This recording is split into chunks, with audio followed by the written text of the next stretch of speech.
இன்றைக்கி சிம்பிளான ஒரு ஹெல்த்தி பிரேக்ஃபாஸ்ட் பார்க்கலாமா? ராகி சேமியா எப்படி செய்யலான்னு பார்க்கலாம் வாங்க. நான் ஒரு பாக்கெட் ராகி சேமியா எடுத்திருக்கேன். ஒரு பாத்திரத்தில் ராகி சேமியா கொட்டிக்கிட்டு கொஞ்சோண்டு உப்பு தண்ணி போட்டு நல்லா பிழிஞ்சு எடுத்துக்கோங்க.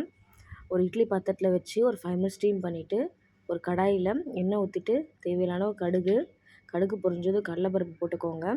கடலைப்பருப்பு செவந்ததும் 2 வெட்டி வச்சுருக்க வெங்காயத்தை போட்டுக்கோங்க. கருவேப்பிலை போட்டு ஒரு காஞ்ச மிளகாய் போட்டு வதக்கிக்கோங்க. அதுக்கப்புறம் பச்சை மிளகா ஆட் பண்ணிக்கோங்க. நல்லா வதங்கிட்ட பிறகு நான் கேரட் சேர்த்துருக்கேன். உங்கள் வீட்டில் என்ன காய் இருக்கோ சேர்த்துக்கோங்க. கேரட், பீன்ஸ், கோஸ் கூட சேர்த்துக்கலாம். நல்லாயிருக்கும் டேஸ்ட்டு.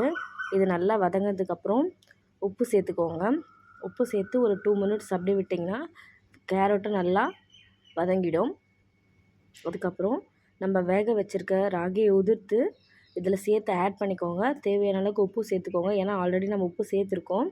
அதுக்கப்புறம் துருவி வச்சுருக்க தேங்காவை இதில்